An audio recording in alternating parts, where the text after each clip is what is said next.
Hey everybody, I'm Reggie Williams, founder and CEO of Ambrosia for Heads, and with me I have Jake Payne, our editor-in-chief. And together, this is our What's the Headline podcast. Jake and I took a week off last week, and in that 7 to 10 days, there has been just massive nuclear explosions going on in hip hop. I would say the superpowers are active. What would you say? Yeah, man, no one wants us to have a time off. Yeah, I mean, between you got a Kendrick Lamar verse, the first in damn near 2 years. You've got a Drake album, a Kanye album, which we've, been preparing ourselves, I think, as fans, but also as, cultural stakeholders for at least 6 weeks, but I mean longer in the grand scheme. And then if that wasn't enough, an Andre 3000 verse, man. It's crazy, man. It's crazy. I want to start real quick with the Kendrick verse. So you and I mean, there's been speculation about Kendrick music now for 2+ years. It's been 4 years and change since he released Damn. There was some activity a couple of months ago where Top Dog released or sent a tweet saying the wait is over, OVAH, and it had 4 exclamation points, I believe, on the IG and 5 on the tweet.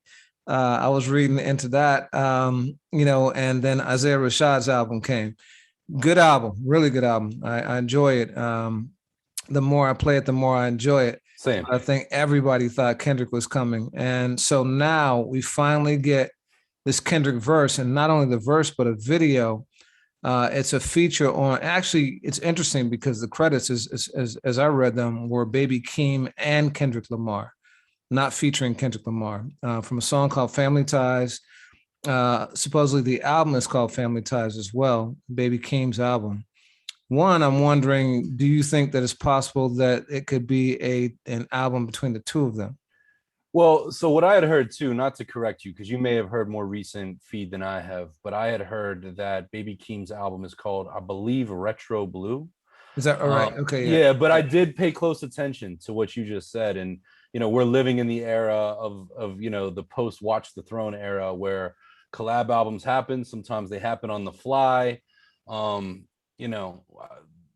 could totally, you mentioned it in our last podcast, for years, J. Cole and Kendrick dangled the idea of a collaborative album, something that I don't think we'll ever see, but it would make sense, for a generation gap, Kendrick thinking crazy out the box, pgLang, coming out swinging with that type of, a scenario. And I think that would be really interesting because, as I said to you and, on our texts, that Family Ties, I was cold on Keem's contributions to the song at first, but through multiple listens and especially through the music video, which is something that I feel like I would have said, 20 years ago, it really brought me up to speed on, just how much of a collaboration that is. And it's really come around as one of my favorite songs of the year.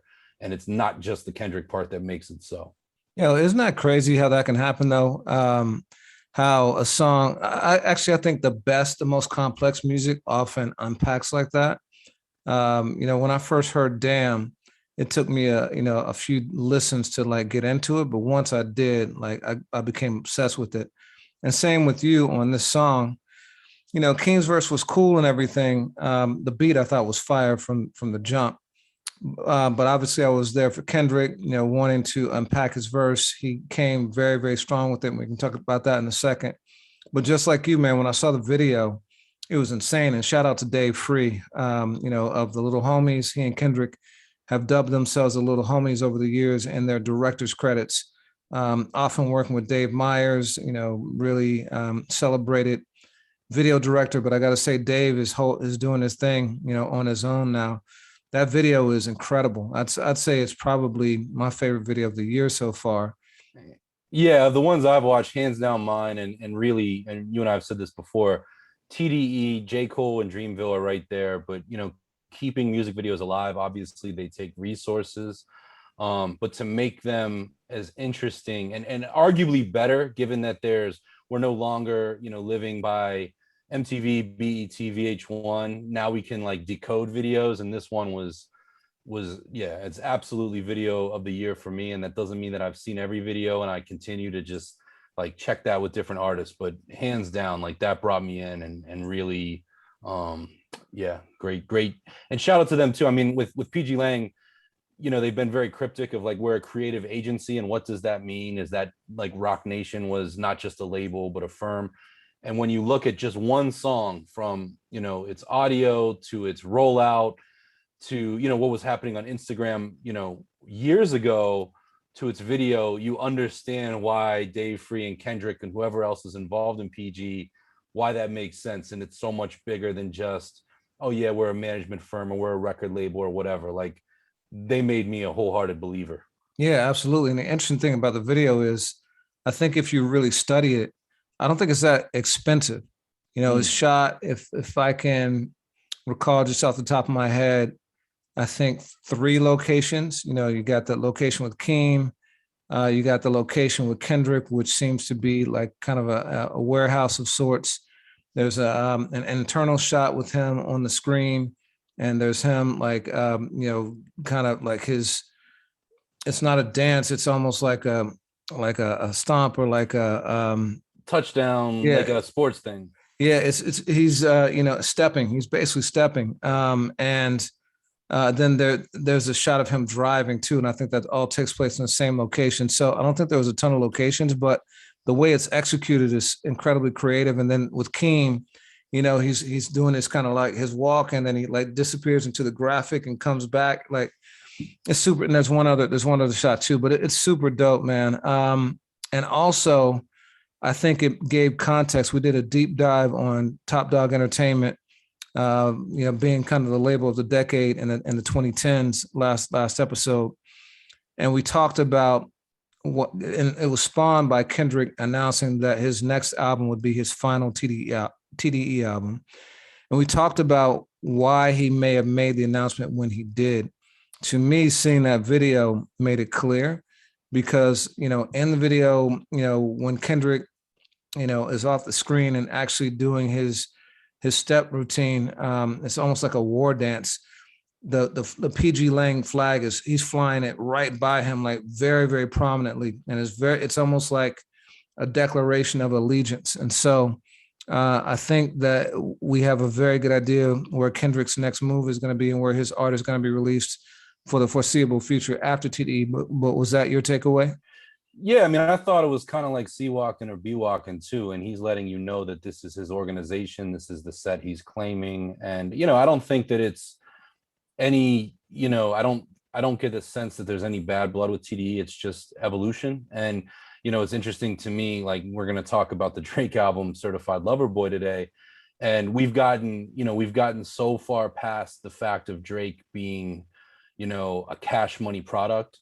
But we know that there's family ties there, and we know that presumably, I mean, Wayne's on the album, but Baby and whomever else are just a phone call away. But you step forward. This is about OVO's time, and Drake's had that luxury. I think we're seeing it now with Kendrick and pgLang, and still, you know, I'm sure that we'll still see Kendrick on TDE projects, especially those from Black Hippie. But everyone has their natural progression, and that's how kind of I interpret it. Yeah, and everything Kendrick does is with intention and intensity. You know, often before this, to me, he's definitely coming back up to the surface. Right, this is the second thing we've had from him in 2 weeks, and it reminds me a lot of how he's rolled out past albums. You know, he's used the Heart series, the Heart Part 3, I think, is the last one, and I was thinking the Heart Part 4 was coming, which is why I was counting Top Dog's exclamation points on his announcement, but.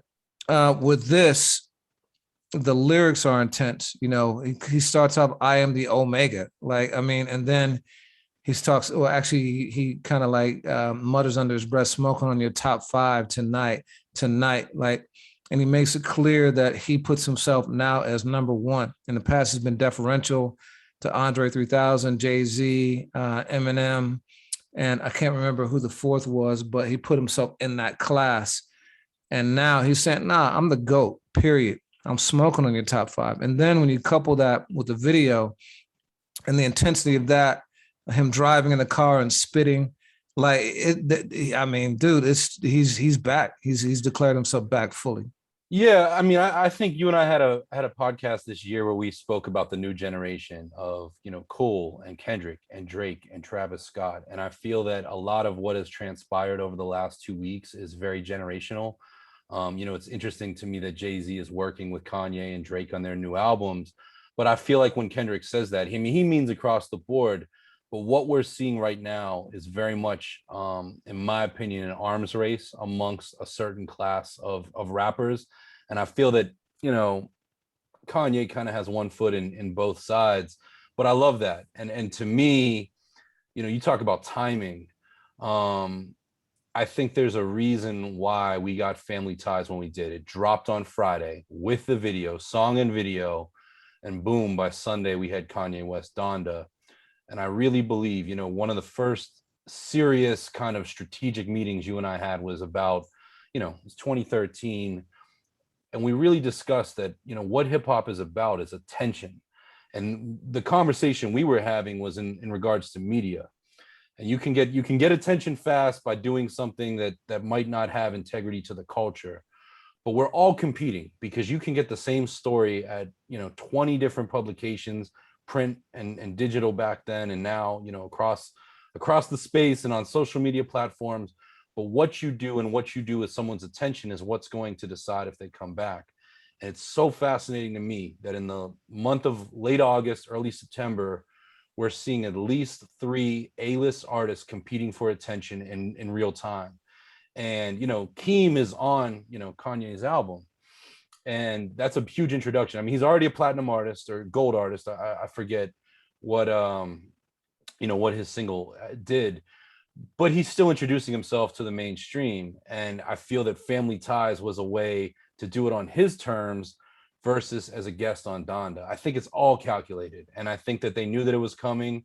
And the fact that you have Kendrick, smoking on your top 5, I feel that played a factor in Donda coming out when it did too, and Donda coming out affects Certified Lover Boy coming out. And he mentioned Kanye in the verse. Yeah, It wasn't clear that it was a diss, but he mentioned it, and it seemed like a reference to Kanye moving around a bit. I don't think it's a coincidence, like you said, that they released that Friday, and the intention, I believe, was to coincide directly with Kanye's album release. Drake, and we're going to get to this in a second. I think Kanye was like trying to coax Drake into releasing on the same day, and Kendrick said, let me step into this. But so Kendrick has the appetizer. That's just a sneak preview from him. It's not the main course. In the meantime, we got, some would say, like a 10 round tasting menu from Kanye on Sunday. After 2 false starts or false alarms, he had said he was going to release it, and then July, and then August. It finally came, and with some controversy. It was supposed to come on the 27th of August, and instead it came early in the morning on the 29th. And he immediately posted on IG that Universal Music Group, his record company, had released the album without his permission, and he updated the album at least once, maybe more than that. But Donda arrived, 27 songs, over 90 minutes, right? It's almost 2 hours. yeah. It's the Cheesecake Factory menu of albums. Yeah, absolutely. Very, very long album. What were your general impressions on it? Yeah, I mean, I have never seen an artist do the part 2 thing like this before. I think we've lived in a time where there have been, and California Love comes to mind, where you'll have a song and its remix kind of existing at the same time, where they might have different beats. In my mind, traveling back 25 years, I can't remember which I heard first, and there were 2 different videos. There have been other cases like that. Junior Mafia, Get Money, the original and remix, which were both hit records. I've never seen an artist do this with an album where it circles back around, and some of the same songs have guests or intricacies to them. In terms of length, it reminds me a lot of 97. It reminds me a lot of when you had Pac and Biggie and Wu-Tang and Crazy Bone, and 8 Ball. You know, he had all these artists that were just, you know, putting a ton of music out at the same time. And honestly, like as I guess surprising as that is, it's not my favorite thing. I'm glad to see A-list artists step out of the, you know, 21-minute, 30-minute album kind of thing that we've been seeing, especially over the last 4 or 5 years. But this is like, you know, totally in the other direction as far as Donda. What about you though? Yeah, so you know, this is my third. The first time I heard the actual official album was my third time hearing most of the music Mm-hmm. because I listened to the entire Apple Music streaming event twice. You know, the two times he did The it. Atlanta one. Yeah, I did the Atlanta, and I also did um yeah, he did two in Atlanta, right? He did two. I believe so. And then Yeah, there was, yeah, yeah. he did the two in Atlanta, then he did the one in Chicago, and we'll get to it in a minute. But he did a secret one or private one in Vegas. But I listened to the two in Atlanta, and the second one was amazing because it was a full blown production, and it definitely heightened the experience quite a bit. So when I listened to the album the third time, you know, the first I'd say 10 songs or so I really thought were dope and recognized and everything. I thought it was a power move to start it off with Jail after the Donda chant, with the Jay-Z verse, which he had ended with on one of his listenings, the first listening session. And it's kind of like a mic drop. And the more I heard that song, the more kind of just beautiful it sounds to me, just musically, sonically.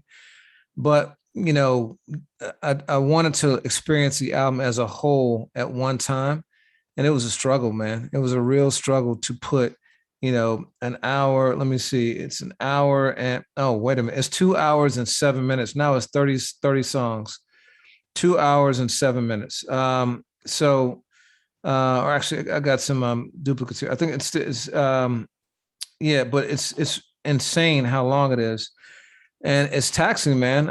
It became very, very challenging to 1 hour, continue my 48 attention. minutes at present. 1 and 48. Okay, yeah. 27 That's songs. part of the problem. And re-downloading it a couple times, I got duplicates now, so I got to go back and clean it out. But you know, that's part of the issues with the way that it's been kind of rolled out. But I want to touch on something you talked about before. You said that other artists have done this in the past. So at 28 songs, would you call this a double album? Yeah, I mean, I would, and that's such a weird term. I mean, you know, obviously on vinyl, most albums become, you know, these days the with 180-gram vinyl double albums and stuff like that. But by the traditional sense of this, if you go to Best Buy or your mom and pop record store, I would expect to see those old school, you know, double discs, you know, for CDs. I do. What about you? Yeah, two CDs. I was thinking about the concept because I only think, first of all, there are two good rap double albums that have been released. In my opinion, it's um, Life After Death and All Eyes on Me. Now, I wasn't a big fan of the Blueprint. I thought that Blueprint Part Two, I should say. I thought that that could be condensed into one album. Even with Life After Death and All Eyes on Me, I wouldn't. I think that both of those could have benefited from curation. Yeah. You know, and you know, you probably could have culled probably 5 or 6 songs off both of them and made them stronger projects. But on the whole, they're really, really dope double albums. And so I think there's a reason why Illmatic is regarded as one of, if not the greatest albums of all time. It's 11 songs and I think like 37 minutes or something like that. Most of the classic albums that you see, the ones that are front to back, are concise. You know, I'd say 15 songs or less. They're tight projects and they're cohesive, and you want to play it all the way through, probably each time. So it's surprising to me that at this day and age, when spans have never been shorter, that you have not only Kanye, but Drake too, putting out 20 plus song albums, which would have been characterized as double albums in the past. I think it's the same way that it was in the 90s. You know, those albums used to count, correct me if I'm wrong, you have more experience, but they counted twice. So you could get, 250,000 units moved of All Eyes on Me, God, It's a Diamond. Both All Eyes on Me and Life After Death are excuse me, gold. But both of those albums are diamond certified, which is a much easier feat to achieve with a double album. I mean, and back then, as you and I, very clearly remember, they cost $25 to $30 to buy those. I feel as though right now, the way that the streaming platforms are working, the way that every day they are feeding daily mixes and on repeat, and soon in 2 or 3 months they'll send their year-end lists. It benefits the artists to have as many tracks as possible and as much streaming consumption as possible. And I feel that both with Kanye, and we'll talk about Drake in a second, did it artfully. I mean, I think there's filler on both cases, but I don't think they were sitting there with that guiding force. But I do think that as both of these artists are figuring out their status in 2021 in the rap space, in pop culture, in music in general, they're going to do that, and it's going to kind of create a sense of presence, and it's a jetpack onto just how dominant these artists can be. You think I'm crazy, or you agree with that at all? Yeah, man. I mean, I'd like to go back and look at the streaming numbers, because on the one hand, yes, it is definitely a way to kind of maximize your impact on streaming charts and things like that by having as many songs as possible. But also ultimately it's about number of plays, so even if you have big weeks, and we'll talk about that in a second, so Donda broke the single day streaming number for an album when it was released. It broke Drake's, I think it was views, either Views or Scorpion. And then Drake broke that record again just a week later.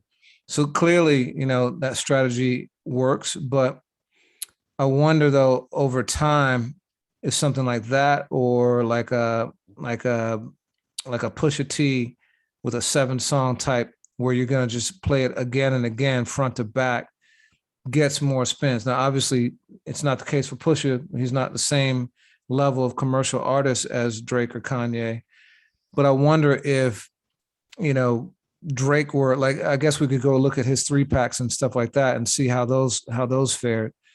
But, I think that there's something to having a project that people just play front to back again and again and again. For sure. And yeah, I think that the repeat listen was definitely a factor in 2018 with those 5 Kanye projects, none greater to me than Daytona. And now, yeah, I just wonder. But yeah, 2 sprawl. I mean, it's funny how things in a 3-year, 4-year span, the trend is bucked. And now we'll watch. I mean, even West Side Gun's latest album was longer than I anticipated. And he is more prolific than either of the 2 that we're talking about, especially right now. But I feel like that trend of tight, cohesive, concise albums is, we're headed back to 97, 98 with this for a minute. Yeah, and Guns Project HWH 8, right? It's number 8. Sounds about right. Yeah. It's a lot. That's my that might be my favorite out of the releases of the last couple of weeks. Yeah, it's number 8. Sincerely A. I'm not even gonna, just because algorithms and stuff like that. I understand it, but like I do wish the series would be rebranded at this point. But that's one of my favorite Gun projects. I think it's really just sonically incredible. He's been just an amazing run the last like 3 or 4 projects. Pray for Paris was that way.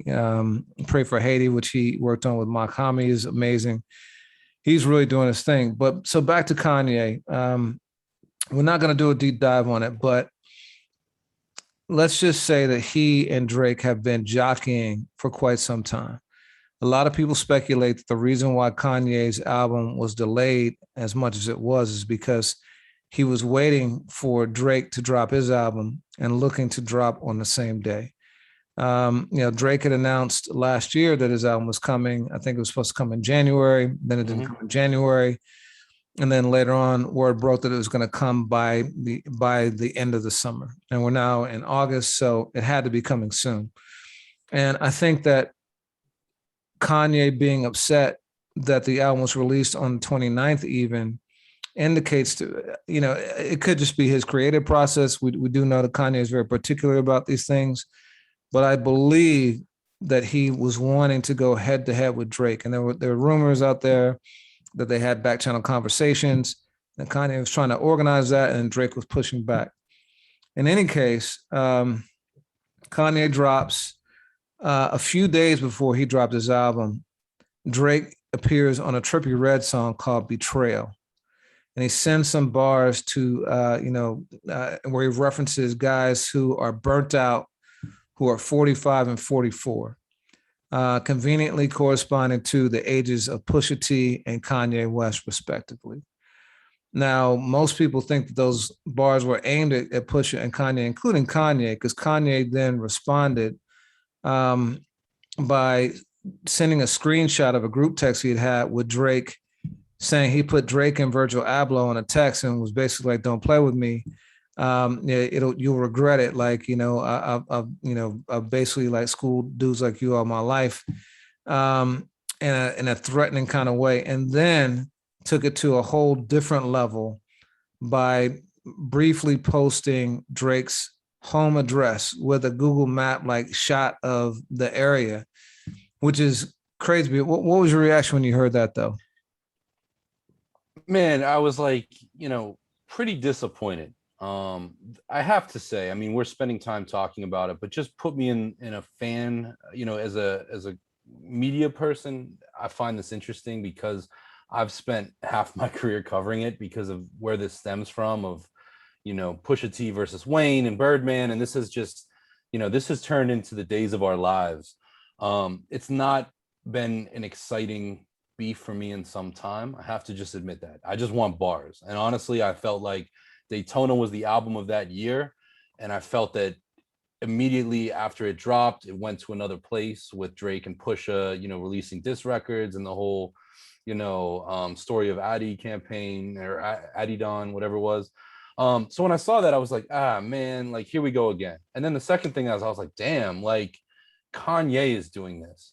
Kanye had just come off of, at that point, the listening session in Atlanta. I think it was the first one, which you and I spoke about on the podcast. Phenomenal. I mean, just the presentation, the choreography, the focus back to music and spectacle without controversy, without relying on Kim K, without relying on this or that.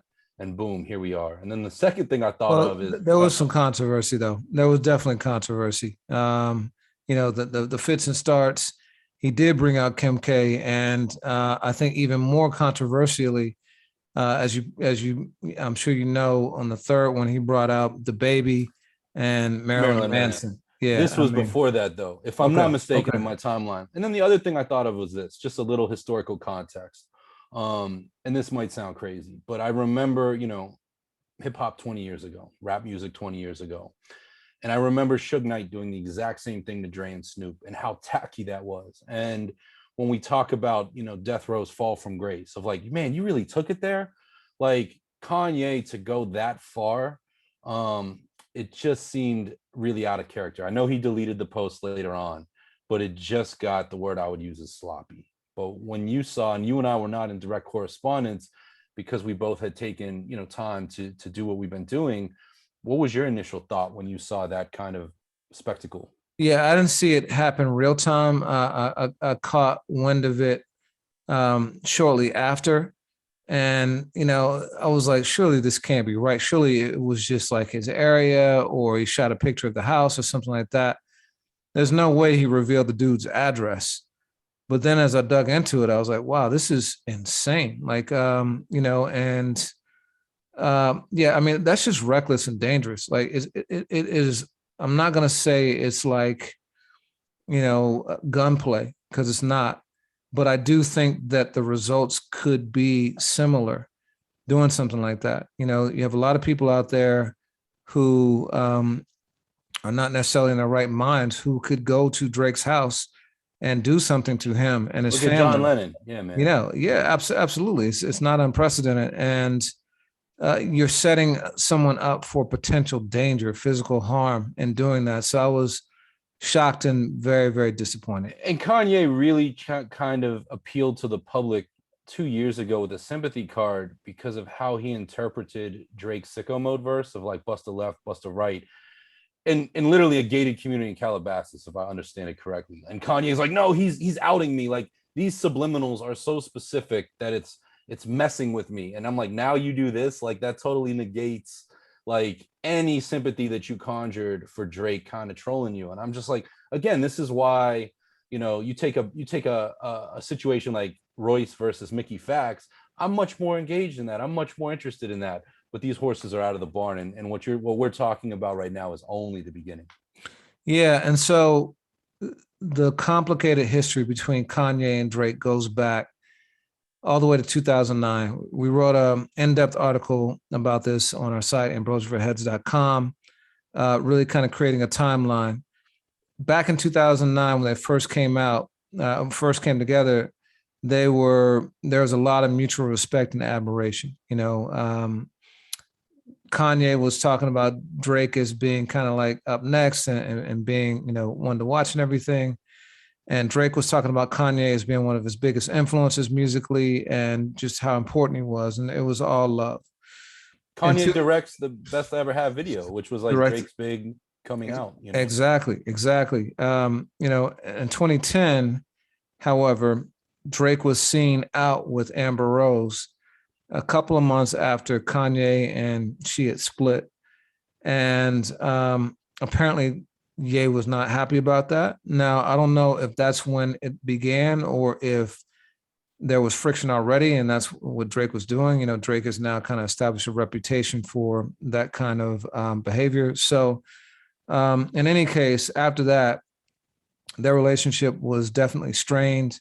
There were a lot of like subliminals. There was passive aggressive and aggressive shots, some on records, some in interviews, and it, I think, went to new heights. And you mentioned this before on Infrared, where Kanye had produced that entire album for Pusha T. And one of the songs, the album was Daytona, and the song Infrared was a diss of Drake, and like scathing, not no Vaseline like, but it was, it definitely had some shots, talked a lot about the ghostwriting and stuff like that. And I think he took some shots at Lil Wayne too. So Drake definitely took offense to that, and he released his own song, Duppy Freestyle, where he went at not only Pusha, but also Kanye, and talked about how, if Pusha's going to take shots at me for having ghostwriters, look at your man, Kanye, because, I've worked on stuff for him and he's had tons of writers over the years. So like, he was basically calling that hypocritical. And at one point he mentioned Pusha's wife, not in a derogatory way, but just mentioned her name. And after that, Pusha took the gloves off, came back with the story of Adidan, outed Drake's son, who previously, had not been publicly disclosed that Drake had a child at all. Messed up a deal that Drake had with Adidas that was going to be focused around his son, and got really, really, really personal. One of the most savage diss records I've ever heard. Like I would put it up there with No Vaseline, with Hit 'Em Up. Like it's at that level, super ugly, like where cross the line. And so Drake was allegedly going to come back, but Jay Prince tells him to stand down. He says that he has something that was going to end Push's career. And, we don't hear much for another year. Kanye's, he implies, too. Yeah, we don't hear much for another year or two, but then Drake goes on The Shop, LeBron James's show on HBO, and details, the behind the scenes. He says that, before his Scorpion album came out, and before Pusha's Daytona came out, Drake had been working with Kanye on Kanye's album. They had a song together, like, Drake was playing his album for Kanye. And one of the things he played for him was his March 14th song, which is the final song on his album, Scorpion, and lays out the whole story of, Drake's son and the relationship he had with his son's mom and how this all came to be. And on top of that, he also told Kanye when Scorpion was coming out. He says, this is all alleged, right? And allegedly, Kanye then did this mad push to release 5 albums in 5 weeks. And one of the dates was squarely on Drake's date that he had disclosed, supposedly as the Scorpion release date. So now the bad blood is more than just on records. It's getting super personal. It's outing children before time. It's really screwing up money, significant money. And so it's gone to a whole different level. Now, after that, things quiet a little bit until this last 2 or 3 weeks where their rivalry has heated up and intensified in a really crazy way. So we set it up, Betrayal came out, then Donda comes out, although Kanye had been pushing to have Donda come out potentially when Certified Lover Boy comes out. And a week later, this past Friday, Certified Lover Boy drops finally. Like we said, 21 songs, 86 minutes long. What were your first thoughts about Certified Lover Boy? Coming into it, I looked at the title alone, and Drake, as you and I have discussed, and as I've said, is a master. True of Kanye, but very true of Drake. He can troll himself. And even that title, is so quote unquote hip hop. So I was like, yo, this is really interesting. Is this going to be a straight R&B album and Drake shows that he has command over a certain audience? Or is this going to be a total reverse? And even with this title, go completely left and just Drake be full on bars? And then I saw the artwork, which I thought was really interesting, and further kind of ran with that. On my first listen, it reminded me of Thank Me Later Drake. It's Drake showing you, I'll use the cliche of the season, it's Drake checking all the boxes of what he can do. But I feel as though, whereas Drake has gotten better with time, in my opinion, and I'll be the first one to tell you that Drake's music I like better in the last 5 years than I did the previous 5. I think that, whereas he's gotten very strong at album making and beat selection, I do believe that this one deviates from that. And I think that on my first listen, I thought it was a tentpole album with a few really strong moments, but a lot of filler in there that and I say that in regards to the way that it's sequenced too. It begins and ends very strong. There's a few moments in the middle that grab me. But, as we talk about lengths of these albums, there is more than half of this album that I feel could have been resequenced or not there at all. So you and I diverge greatly when it comes to general appreciation for Drake music. Mm-hmm. Yes, you agree with that, right? Yeah, I do. Like I'm the resident Drake fanboy of AFH and certified Drake. No, I'm not gonna say it. And I've been a huge fan of Drake's music since So Far Gone. The mixtape, the actual mixtape. I would definitely put him in my top 5 of the last 10 years in terms of like MCs. I put him behind Kendrick and Cole, but not by much, Cole at least. But I agree with you 100%, and the thing is, I believe that Drake has now made effectively the same album at least like 4 times. What I mean by that is that he's got a formula that he sticks to, and it's the same formula every time. So you're going to have, and we're going to get into this, in a minute, but you're going to have your aggressive rap songs where he is taking shots, usually at specific targets, and he gets people decoding, and trying to figure out who he's talking about. He's going to have some world music on there. He's going to have some songs with like the hot MCs of the moment. He's going to have some songs with some some people likely from overseas that no one's ever heard of, but like who's gonna be hot and He's or gonna who show you makes he's a hot. tastemaker. Yeah. Exactly. He's gonna have his ballads. Um, it's the same kind of like five buckets that he plays with every time, and often the sequencing is very similar too. And so I think we should talk about it, like kind of frame it that way. But the other thing is that I've been thinking about this for quite some time. We talk a lot about classic albums and criteria. For me, it's either unskippable or just a couple of songs that you want to skip. Um, Often it's a cohesive theme. There's depth and storytelling to it. There's substance.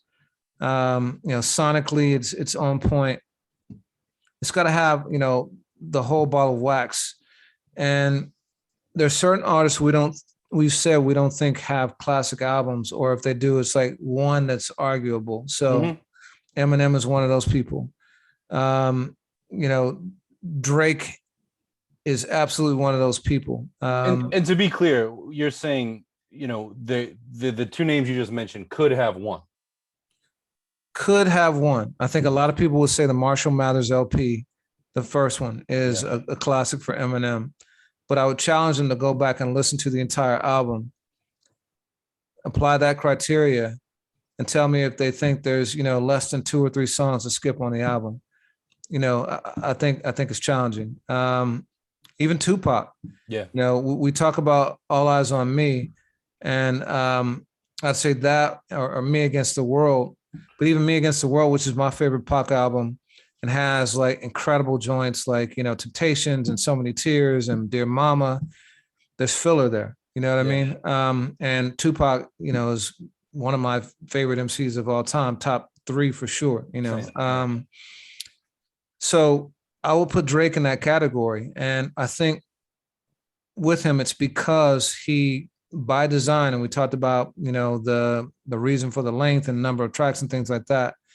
By design, he wants to appeal to as wide a demographic as possible, and I'm not knocking him for that. It's the reason why he's the biggest artist on the planet in any genre, period, bar none.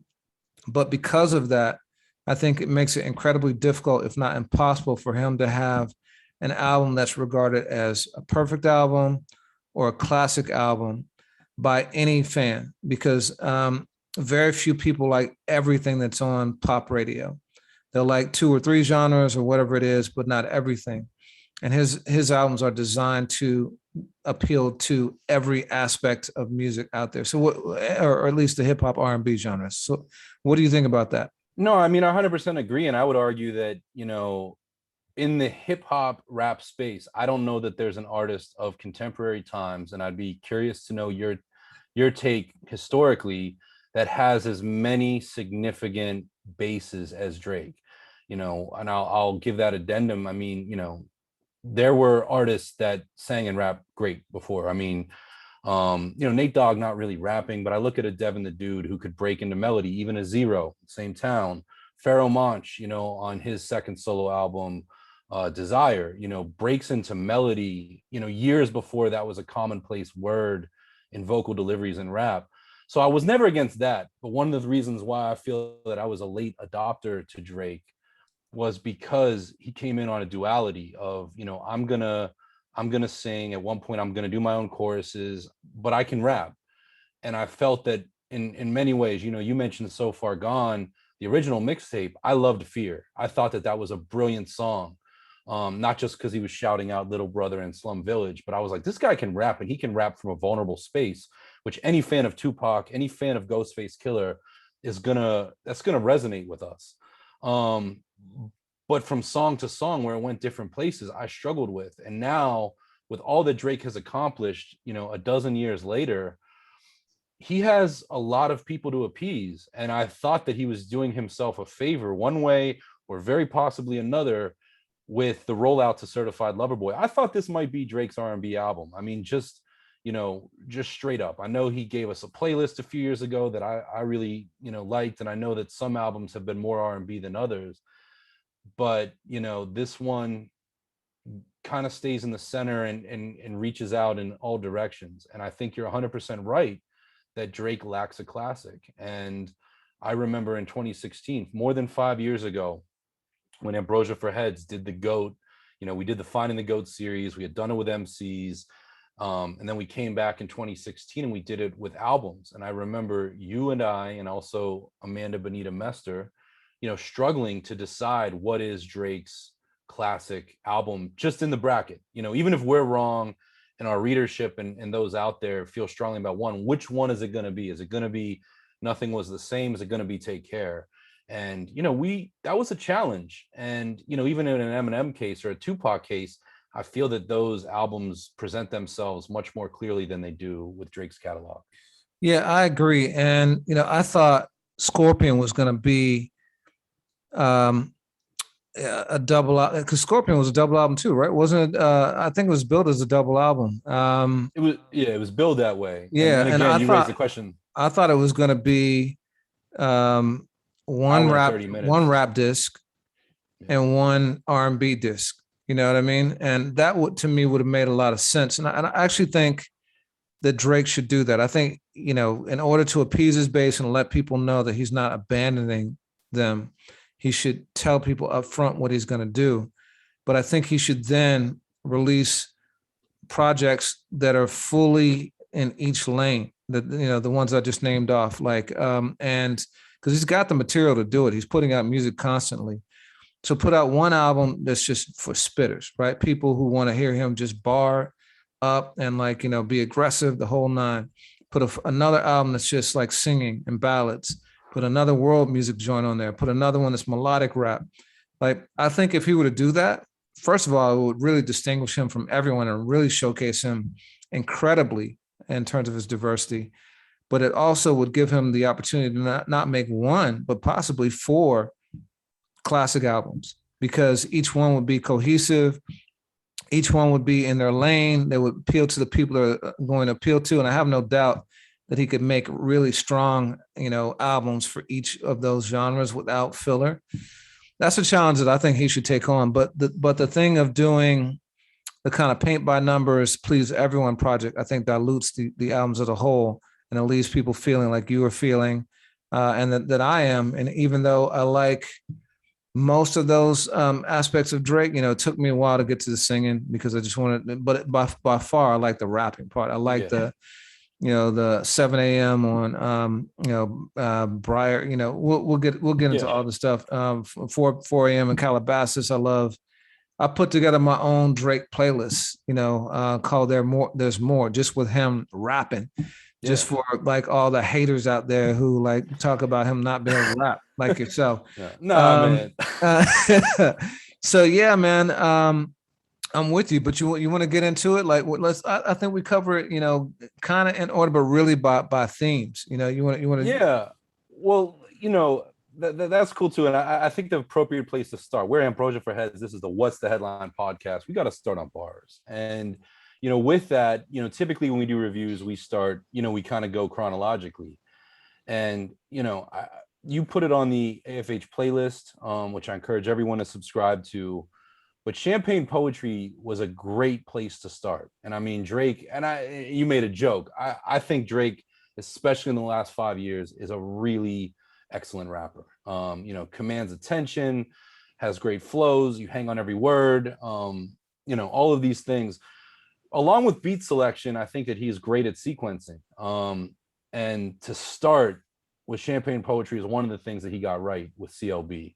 And it's one of those songs that's Drake alone with his thoughts in real time. And it's one of those places that kind of confronts everything that's happening in the moment.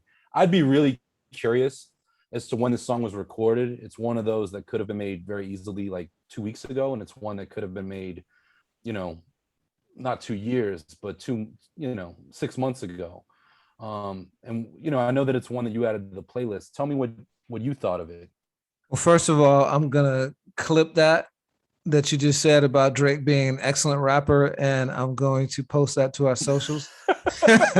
I'm also gonna put my address on there. I'm gonna make it a cold open to this video. I'm gonna put the new address on, not the old one. So Interestingly, man, everyone, including us, has been focused on 7 a.m. on Bridal Path Mhm. as the song where Drake disses Ye. Yeah. But I've found that on many projects, Drake, when he has a target, he disses throughout. Like he sprinkles in like lines throughout. Like Like it's Pac. Yeah. and there's something almost maniacal about this album. There's something really deep going on between him and Kanye because Kanye is on several songs on this album. So he comes out blasting as Drake typically does. And this is like part of the formula. You know, Drake has done this on a number of projects where he comes out giving all the smoke. So, you know, More Life, Free smoke. literally Yeah. free smoke. On Nothing Was the Same, Tuscan Leather. He just comes out rapping. And similar to Champagne Poetry, there's also a really potent beat change on that too.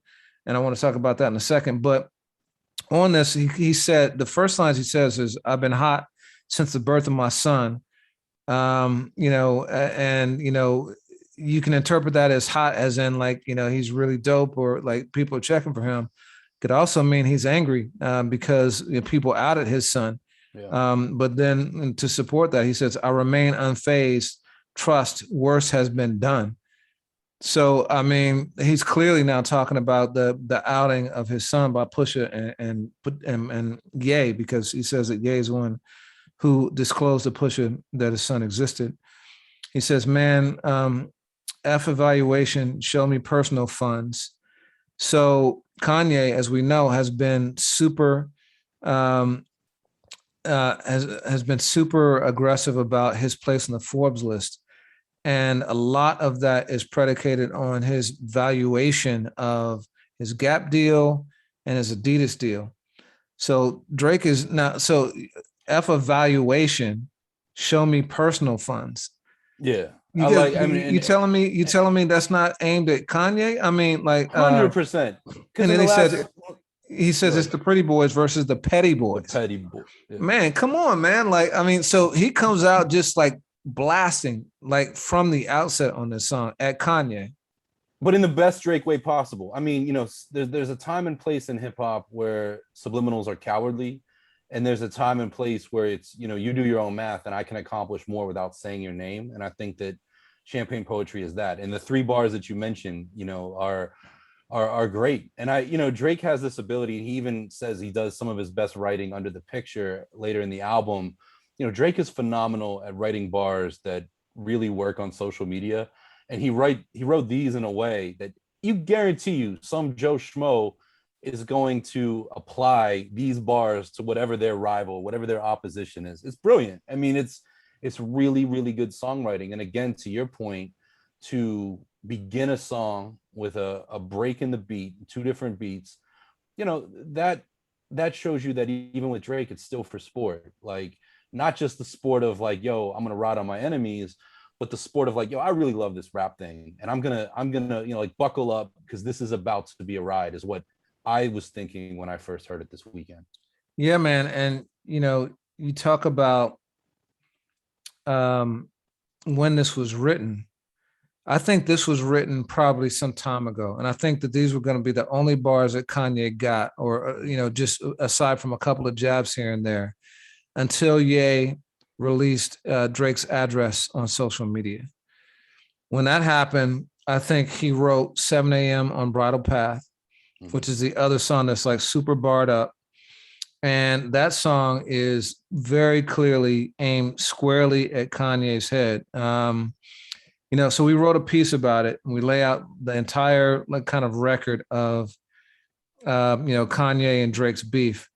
But I just want to read some of these lyrics, man, because, you know, we talked about their competition, about, you know, them kind of going back and forth. A lot of their chatter has been about who's going to be bigger. Drake was saying aspirationally in the early 2010s that he wanted to be bigger than Kanye. And as time moved on, he started saying he was as big as Ye. And then he started talking about his pool being bigger than Ye's. And then eventually it became he was bigger than Ye. Right. And so Kanye, I'm sure has felt a way about it. And just to go back to your point before earlier about have I ever seen another artist play in so many spaces in the rap game? The only other person I can say who's played in spaces on that level is probably Kanye. If you think about it, Ye has been like the backpack rapper. He's been the melodic rapper. He's done like full blown like ballad songs and in a lot of ways inspired like potentially Drake's whole sound, on the ballad side with 808 and Heartbreaks. Concepts And rapper. yeah, in a lot of ways, he might feel like Drake is like, stepping in his lanes. And that might be why he's really so triggered by this. But on this song, 7 a.m. Bridal Path, and first of all, this is a patented move by Drake too. When we talk about like the formulas he uses, where he'll do a song with a specific time on a specific street or like a address, journal entry, or location. 4 a.m. in Calabasas being one of the biggest ones, where he went at Budden and Puffy, and I think Chris Brown on that too got a job or two. But this one, is for Pusha and Ye, but I think mostly for Ye. So he says, "You over there in denial, we not neck and neck. It's been a lot of years since we've seen you come and correct." Like, talking, I think, about a lot of the seeming missteps Kanye has had in the public, eye with like, slave talk and MAGA support and things like that. And he says, "Man, respectfully, I just want my respect. They try to label me mean. I say what I mean." Because Drake had been talking about, I think he had kind of like was suspicious of Kanye's mental illness claims. And then he said people that could have stayed on the team, they played in between. He says some of these say what they mean. It ain't what it seems. Had to pull. Then he goes, "You're hot to these little kids. You ain't famous to me. Told you I'm aiming straight at the head, not aiming to please. I could give a F about who's designing your sneakers and tees. Have somebody put you on a Gildan. You play with my seed." So Gildan is a style of t-shirt, and you play with my seed being his son. He's going at him, but then later on he talks about he's saying I'm gonna dead you, like I'm gonna put you on, like, put you on an a tee, RIP right? shirt. Exactly. And then later on though he says, give that address to your driver, make it your destination instead of just a post out of desperation. I mean, that is like that is like cutting, and like that's real talk too. Like, dude, like come to my place, talk to me. Don't put my stuff out there on social media. But there's all sorts of shots on that song. But what was your take when you first heard that? Yeah, I mean, Drake has this ability, since Meek Mill, that of really handling himself well against opponents. And you mentioned the Duppy freestyle. I thought that this was a really great last word without compromising the song. I think Drake does more, as he did with Back to Back and his two-piece with Meek, in making a great record and throwing bars in there that people are going to come back and listen to and kind of remember their target. And both Kanye and Drake are very prideful, and Drake does a very good job of, in my opinion, kind of showing Kanye his weakness and arguably humiliating or embarrassing him there, in a way that is still, tasteful. It's not sending an address. It's kind of calling out that. Yeah, I mean, this is one of the better songs on the album, and I'm certainly glad you put it on our playlist. There was a lot of narrative there. Yeah. And so, another song that focuses, I believe, on Kanye is No Friends in the Industry, where he talks about, I had to draw the line between my brothers and my enemies. Ends love to start the beef, don't want to keep it rap. Again, he's getting to things that have happened with him and Kanye, not just recently, but over the years, the wars that they've had, and obviously the stuff that went on with his son. So there's at least 3 songs where he's going directly at Kanye on this, but this is the Drake, aggressive rap portion. I'm going to tell you something, though, and I'm glad you bring up No Friends in the Industry. Absolutely one of my preferred songs on the album. I added it to my own best of playlist that I keep running for any year. When we talk about Drake going back to his formulas, there are several places, and Drake has done this throughout his career, where I feel like he makes the same song twice. And you can accuse many artists of doing this. I mean, the easy answers are like Nas doing Thief's theme and then coming back a year later, 2 years later, and making Hip Hop Is Dead with literally the same beat, just tweaked a little bit and making it a jam. You could, I know it was posthumous, but I feel like the formula for changes with Tupac, those around him just kept that same formula and did it until the end of time. The No Friends in the Industry is nonstop part two. I mean, even the beat, I looked and I was like, yo, man, if I was Tay Keith, who I feel like has become Drake's best producer as of late, I'd be upset, because even down to the formula for the beat and dropping in the kind of 3-6 Mafia style sample of the vocal and Drake in his bag, feeling himself delivering those penetrating bars like that, it is 100%. I mean, you listen to those songs back to back and you'll hear what I mean. And one of the things that's interesting about CLB is Drake does this too, where, we talk about checking boxes. It's deeper than just genre of like, I'm going to sing on this one, I'm going to give you melody on this one, I'm going to give you world music on this one. This is a part of the album where he goes full on Memphis. I mean, there's a reason why Project Pat is on Knife Talk. And I know it's 21 Savage, but 21 Savage is also a derivative, even though he's ATL by way of London, he's a derivative of that Memphis sound. And Drake does this where he kind of goes from Toronto to Houston to Memphis. You know what I mean? And it's one of those things that I feel in his mind in laying out this album, he thought was a real kind of conceptual, artful thing to do. But in the end, it leaves the total package of 20 songs a bit disjointed. Yeah, I agree with you. And he went to Memphis on, or at least H-Town, but it might have been a Memphis sample. It was definitely H-Town on TSU.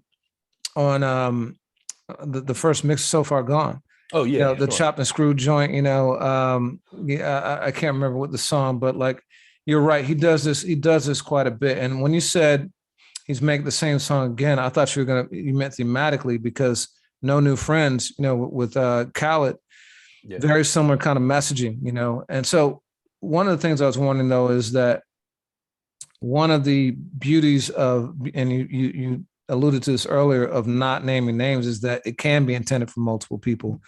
And just like Royce gave Mickey Fax that line about sun chips, even though it wasn't originally intended for him, I think that Drake is letting people, interpret and wonder if it's them. So who are some other potential targets for this?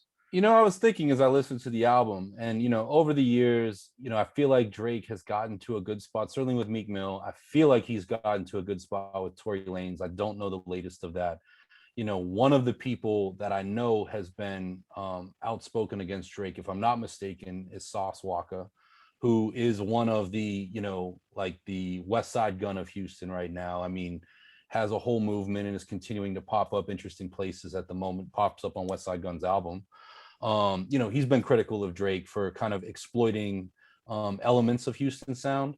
I'm trying to think who else comes to your mind? Well, I think Pusha's definitely there too, yeah. And you had mentioned that, but it's sort of like the J.O. felonies or the prodigies against Jay-Z, where he's like, you only get half a bar, F y'all.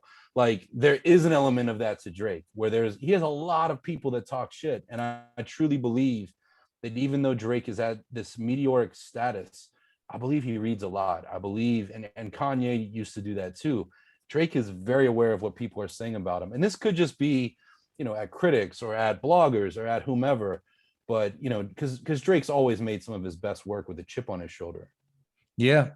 And you mentioned those guys. So the interesting thing to me though, is that even though it's called No Friends in the Industry, Drake does have friends in the industry, and he's actually gone out of his way to reestablish friendships in the industry. So you mentioned, Meek, and he did the same thing with Chris Breezy.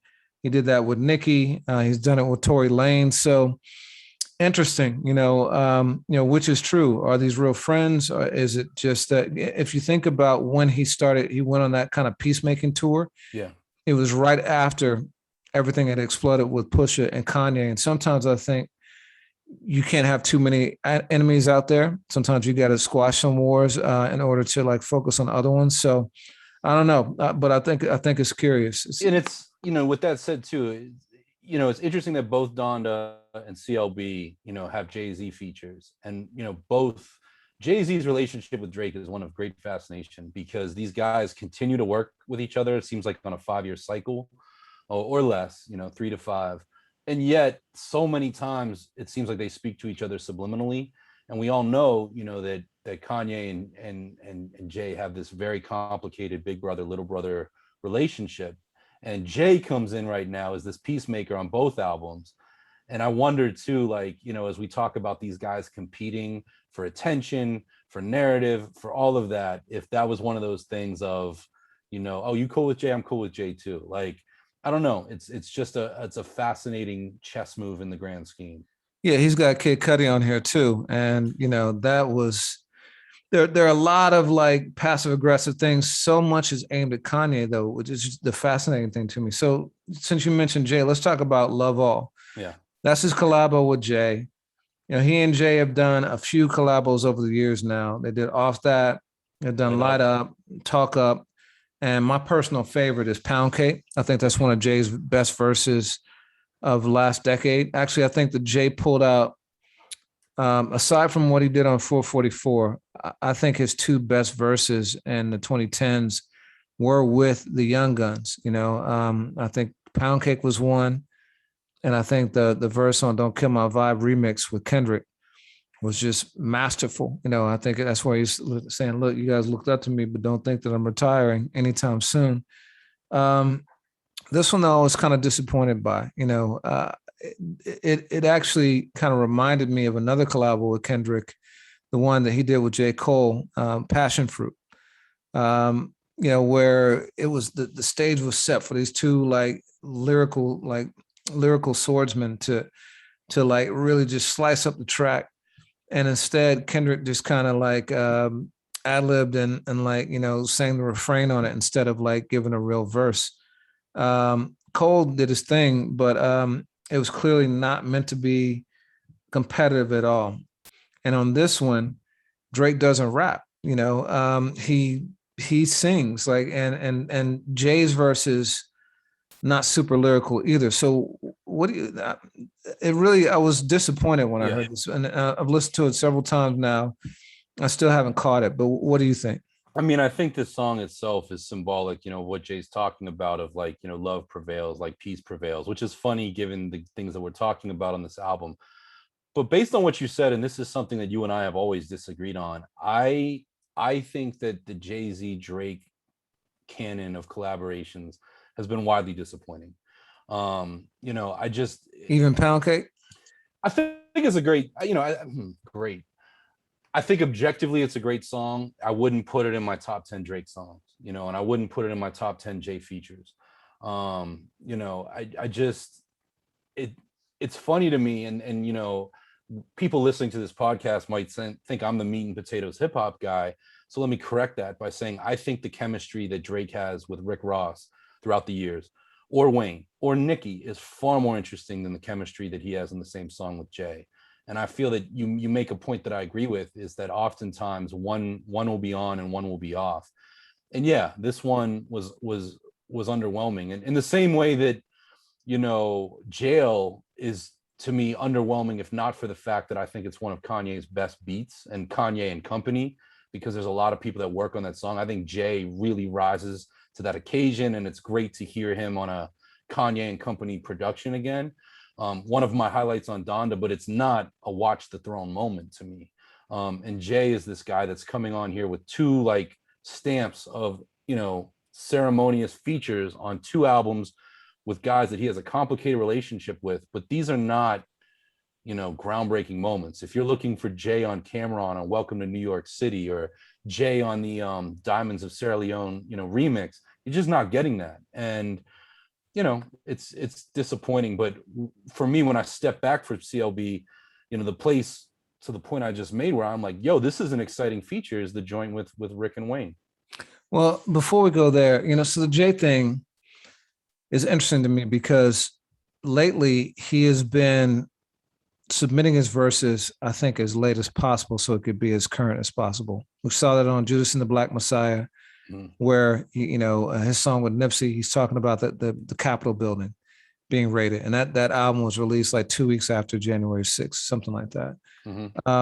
with Kanye. He supposedly recorded that song day of when it was premiered. Um, Sorry Not Sorry. He had some references on there too that were very current as well. So I'm wondering if he followed that template with this, because if he did, and this was recorded recently, like within the last few weeks, then that's a super interesting move on his part, because he knows the relationship and the complications between him and Kanye, Drake and Kanye, that is. He and Jay and Kanye have been on the outs for years, supposedly, at least publicly, and didn't put to rest that rumor until the verse. And by the way, neither one has come out and officially said that their relationship has been mended. Jay's on the album, and he said we're pulling them back from MAGA, and maybe we'll need to do Watch the Throne too. But neither one of them has publicly made a statement about it. But what message do you think Jay is signaling both to Drake and to Ye in doing this? I think it's the same thing that we may end up talking about regards to Andre 3000. I think Jay is showing his neutrality and his individual relationships with both artists. And Jay, has done that. You mentioned the campaign that Drake made where he pieced it up with Meek. I think it was in Boston, or it might have been in Philly, 3 years ago. Jay has done that with Dame. Like there have been multiple times where him and Dame will catch a flick together and, piece it up.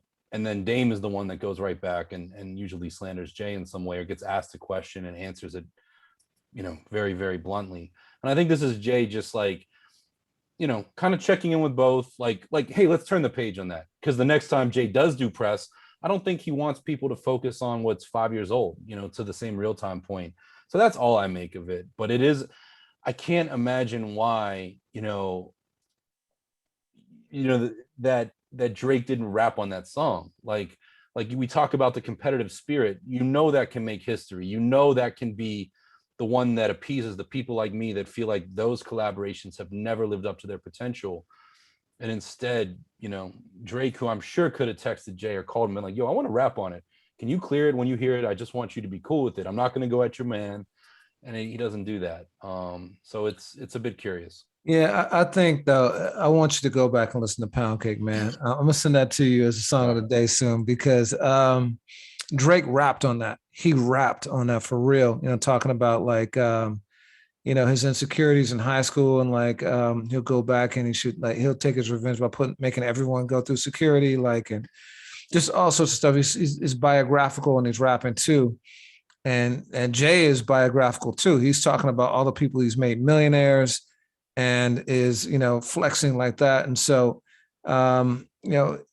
they're both like really, I think, showcasing like their A-level games there, and conceptually too, but not on this one. And to your point, I think that Jay doing this as close to the deadline as possible, is showing in the quality of the bars, because they're not, to me, A-level Jay-Z bars. I think the best one of the bunch was the Judas and the Messiah one.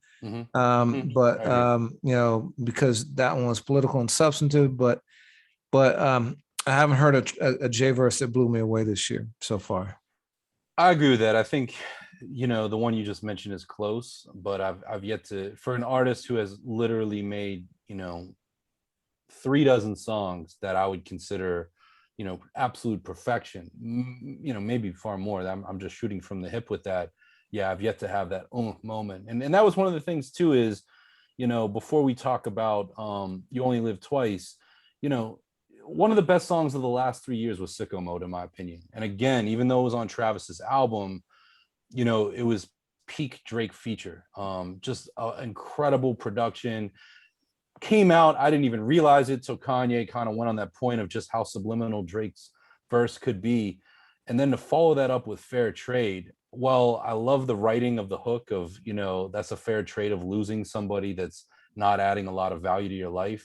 I thought that collaboration was giantly underwhelming from one of the most exciting duos, of that moment. And after, one of the things we neglected to talk about is the day or 2 days before release, Drake put, OVO put up billboards in every city that a guest was on, and kind of rolled out the track list that way, or not the track list, but rolled out the guests. And I think he said, Houston, your king is on CLB, which people could say, oh, is it Scarface? Oh, is it so and so? It's it's Travis. And I thought that was one of the more disappointing moments on the album. Yeah, I agree. So you want to go to the Ross and Wayne collabo? Yeah, I mean, to me, I think that this is the most exciting feature, I would say. I mean, Ross and Drake's, history, both of these guys individually just goes back, a dozen years, maybe more. I mean, certainly with Wayne more. And I just thought this was great. And Drake has this ability, and we saw this on the I know Green's in the title. What's the joint with Nicki, Drake, and Wayne? Seeing Green. Yeah. Seeing Green, like, to me, one of the more impressive kind of unexpected joints of this year. Drake has this ability of bringing, in my opinion, the best out of Wayne in particular. And you may have some insights as to that. I feel like these guys can be brothers, but be super competitive.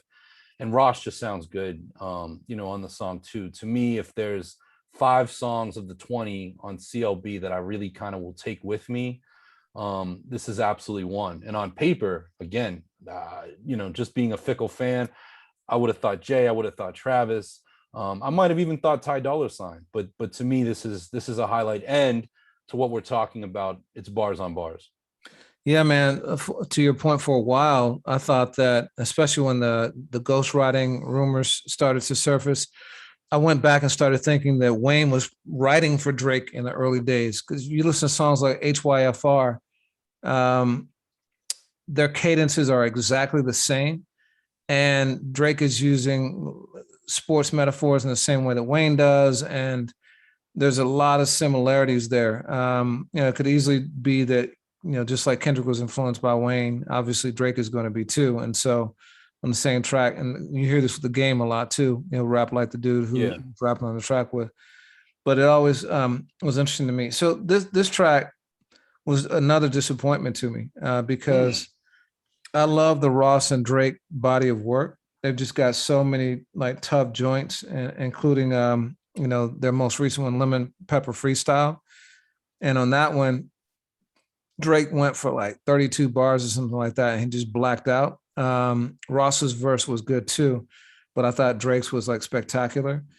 And they have, obviously Aston Martin music, and like they've got a lot of classic joints over the years, to the point where people have said they should make a collabo album. Mm-hmm.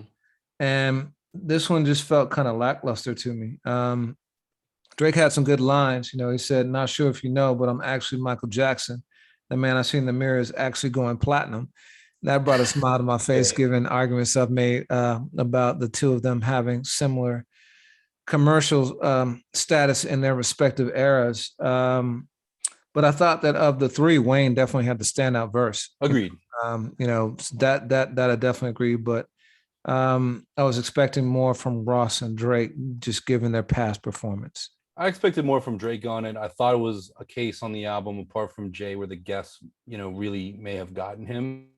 But I feel like, especially given that it's Wayne, and Wayne is still, in my opinion, amid kind of a reclamation of his greatest rapper alive self-proclaimed status. And we got a few splashes of greatness on Carter 5. I thought it was kind of like the alley-oop moment.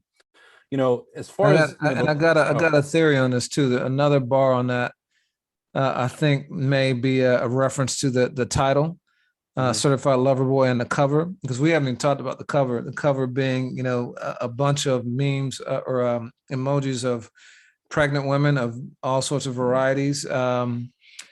He says on this song, "I had to F a lot of girls to get a kid like this."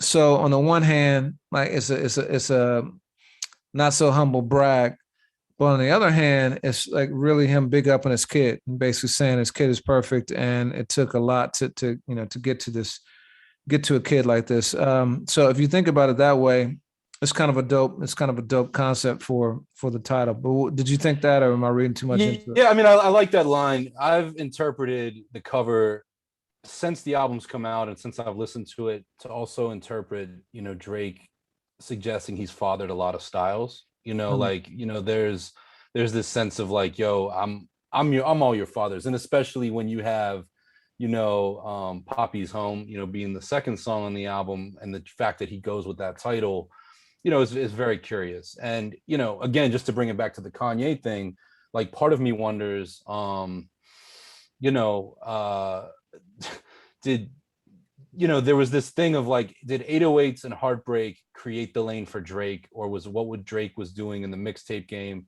and what a few other artists was it a case of Kanye seeing what's happening in the underground and making that change?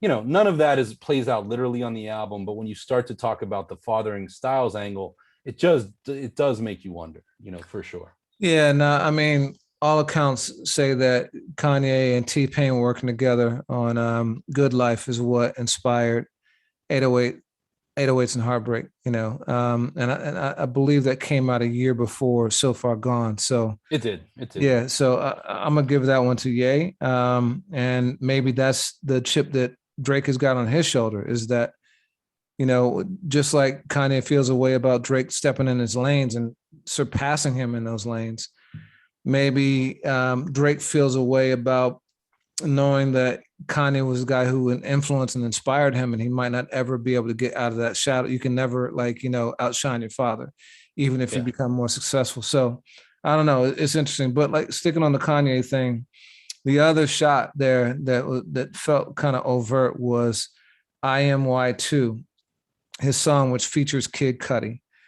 So now, not only does he go with Jay, Ye's big brother, he's got his little brother too, and a guy who a lot of people believe was the influence in Ye's style back then, was Cudi, and this is a peace offering because Cudi and Drake have had problems before. Yeah. So how do you think this happened, and what message is Drake? Is Drake still and Drake, again, one of the narratives that is going on between him and Kanye is that Drake has repeatedly said that Kanye drives talented people out of his camp because he's threatened by their talent. He said that about Virgil Abloh, and that's why Kanye put Virgil and Drake on the text together. And I don't know what Kanye's status is with Kid Cudi these days, but I thought this was a real interesting move. Well, and I don't want to jump ahead, but one of the things that if we're taking Kanye at his word with another song that has since come out after both of these albums, Kanye was on a text with Virgil as well as Cudi. So maybe Kanye was trying to just, and Drake even alludes to this on the album, like make peace, and it's still the beef still lingers beyond the kind of the moment. So I think in Drake's world, this is piecing it up with Cudi. I do think there's a little bit of like I know I can play to your paranoia, and I know that I can, this will bother you. Because obviously, even if Kanye tried to initiate that, it didn't end well. Thus, Pusha T being added on the text, if that is what that's in reference to. Notably, Cudi is on Donda, in a prominent role, as is The Weeknd, which is kind of, some could argue Drake's Cudi, like his man, even though they weren't on the same label. Drake helped bring attention and shine to The Weeknd. So I think it's interesting. The one thing I'll say about the song, though, is it's one of my least favorite on the album. I don't think musically it delivers much at all. I was really disappointed with this one, as much as I appreciated Cudi on Donda. Same here. So since we're going with disappointing songs, let's go back to the track list. So Champagne Poetry and Poppy's Home, I thought was a really strong start. Both songs, dope tracks. Drake is rapping, but then he goes into his kind of melodic rap section, and it's almost like a DJ who is not like letting you kind of not sequencing enough to give you momentum, it's like going from one genre to the next, like song after song, instead of 4 or 5 joints in one and 4 or 5 in another, and so forth. Because by song number 3 you get to the melodic rap portion, and you've got his song Girls Want Girls with Lil Baby, you've got In the Bible with Giveon and Lil Durk. You've got the Jay-Z song where Drake is assuming the melodic rap part. Then you've got Fair Trade with Travis Scott. And then you've got Way Too Sexy, where Future is like doing a Right Said Fred kind of like, that's the pop joint. Yeah. Yeah. With Future and Young Thug. So and you got another In Too Deep with Future, just like a song after that. Like Those are the two Houston songs, yeah, TSU and Into TSU, Deep. and so okay, so but you got a pretty long block of melodic rap, and like so, given the Drake's audience, I would assume is primarily people 35 and younger, maybe 30 and younger. This is probably the lane where he should be playing the most because it's still the dominant sound on the charts, and is where he's going to get the most run. And I'm curious to see and look and see, how these stack up in terms of streams. Well, it's worth noting too. I mean, on release weekend, the first video we've gotten from CLB is "Way Too Sexy," which kind of it falls in line with the initial knee-jerk take on what this album could mean based on its title. And what's funny is I don't hate the song, but it is not the lane I want from Drake. And I kind of feel like it's Drake making a record that my mom will hear on Good Morning America. Oh man, okay. No, like I'm not dissing, but like that's the joint that will be the Hotline Bling. You know what I mean? And I liked Hotline Bling a hell of a lot more than I like this record. I don't. Yeah, this just isn't as melodic or catchy for me. But like, I do like In Too Deep a lot, and it's interesting because he and Future have a chemistry, a pretty strong chemistry too. Obviously, done joint albums together. He references Future as a friend that he can trust on No Friends in the Industry. They've worked on projects together like Top Boy, where they've executive produced it. I think there's another show they've executive produced together. So he and Future have a bond that transcends music, but you can hear it within the music. It didn't translate for me on Way Too Sexy, but In Too Deep, I liked. In Too Deep, I thought it was really interesting, and Drake takes these liberties as an artist where he basically loops get throwed, by the Jay-Z and Jeezy joint, the Jeezy or Bun B, excuse me, I think Bun B, and takes that track, and he did that throughout his playlist a few years ago. And what's interesting too is a lot has been made of the samples on this album, but one of the other songs that I really liked is The Remorse, and if I'm not mistaken, that is like 1 second sample of Who Shot You, or the original, the dun, dun. And I'm like, he's got a couple of big. He got another Biggie line, and he's got Previously and Ready to Die. This starts out the Jay-Z song. I'm like, where is that going? But yeah, super stylistic. But I like the fact that Drake takes those liberties and can do things with his budget and with his access and his profile that either an underground artist can do and hope they don't get caught, but no artist on Drake's level, seems to do. And I thought that was interesting. I agree with you. The Future and Drake chemistry is 100% alive on In Too Deep. And I'm not in Drake's catalog. Their collaborative album is one of my least favorite, but in recent years, just a few times that they've kind of crossed paths, I see it, I believe it, and I really maintain that it's authentic, that chemistry. Yeah. So I mean, it kind of lost me from tracks 2 really until so from or actually 3, Girls Want Girls, all the way up until probably In Too Deep. The Fair Trade was okay, but it doesn't stand out to me. I agree with you. That was interesting just because, again, it's, aggressive lyrics. A song that did stick out to me on a few levels. One, I thought it was musically amazing, is Yebba's Heartbreak. Mm-hmm. Well, that's the world music kind of like joint, and that's more life Drake.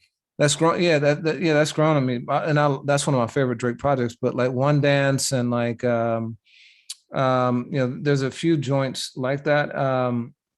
But what's really interesting to me is that there is no Drake vocal on it. Right. It's Yebba. And had you ever heard of Yebba before this? No, but to your point as well, I mean, Drake is who put me on to Weekend, if I'm not mistaken. Drake, put me on to Skepta. Drake, like for as much as I'm into hip hop, there's times where I'm just not up on shit otherwise. And Drake has been phenomenal at putting on somebody. He's got a Charlotte Day Wilson sample on here. So no, that's the long answer to a short question. I was not. No. Yeah, it was really, really interesting to me. So that stuck out, but then after that, man, the last one that really kind of jumped at me was The Remorse, and this again checks another Drake box. You know, Drake has a habit of like ending his songs with deeply personal, autobiographical records. So his albums, I should say. So Scorpion, we talked about March 14th, where he discloses, like he reveals the existence of his son and you know the back and forth that he had with his son's mom, and like you know the inner conflict he had, all that stuff. Same thing on Do Not Disturb, on More Life. Pound Cake, we talked about that, how personal he gets on that with Nothing Was the Same. This is another joint like that. And so, you know, I just think it's interesting that he has this formula. It works for him. It's almost like, I guess, a mixtape DJ who's got a formula that person uses again and again, or a DJ who's playing a party set. But it's definitely a formula. But what did you think of The Remorse?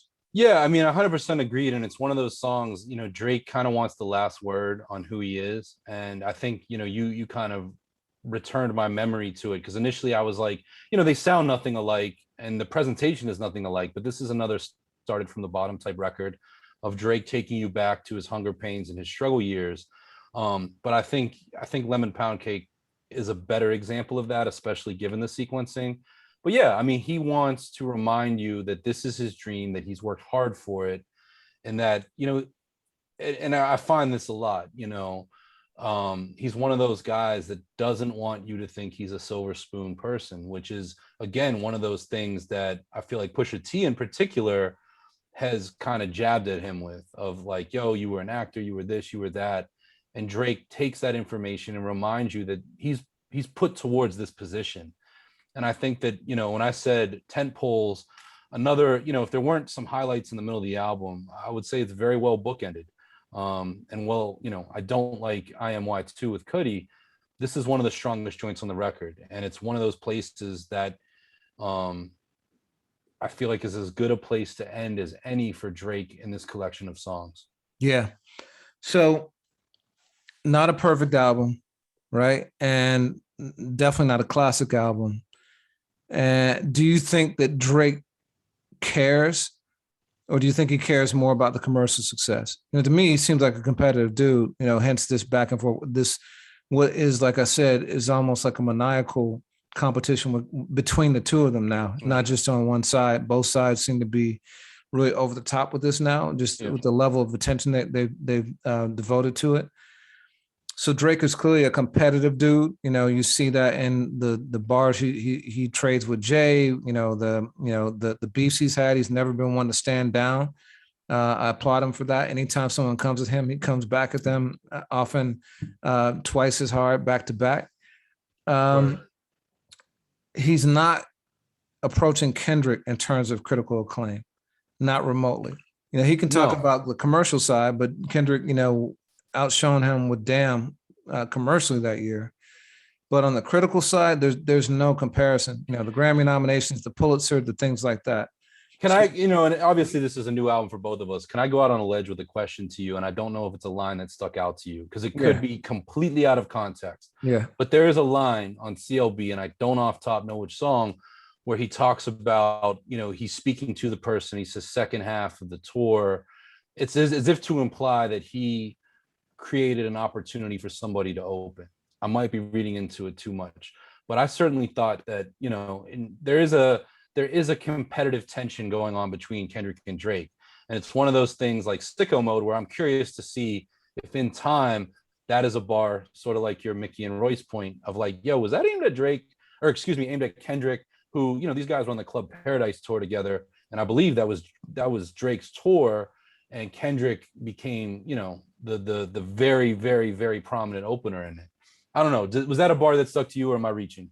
I don't remember that bar, but it wouldn't surprise me if it was aimed at Kendrick. He's definitely gone at Kendrick in the past. You know, there's a song, I can't remember what it is, but he says, if only if I was conscious, I would have all of your fans. You know, he definitely has gone at Kendrick, and he stated very publicly after Control that he was disappointed by, you know, Kendrick's approach to that song, and thought they were homies and stuff like that. So there's definitely, but, you know, for me, it's like, okay, cool. Like, but I want to see it musically. I want to see him Yeah. craft that album that's designed to win album of the year, not just for hip hop, but album of the year, period. You know, I want to see him get that 5-star album. I want to see him do that unabashed classic, the critical darling, the one, you know, the one that's on, it tops every person's year-end list in terms of like quality.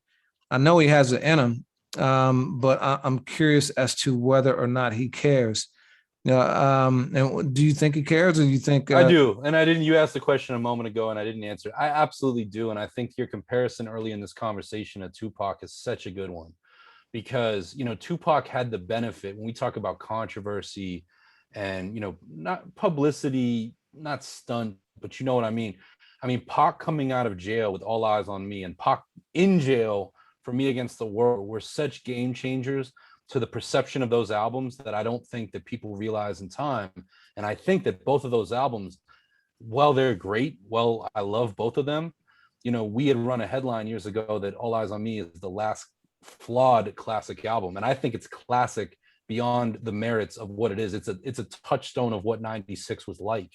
And I think that Drake needs that. I don't think that Drake has the thriller in his discography. And I think for a guy who has made, you know, been on the Billboard charts like every day of the year, you know, for the last, you know, dozen plus years, he doesn't have that single body of work that will be his Abbey Road, that will be his Illmatic, you know, pick a great artist. And I do think for a guy with all of this wealth, all of this popularity, all of this acclaim, that is one of the top driving forces in why he does what he does. Yeah.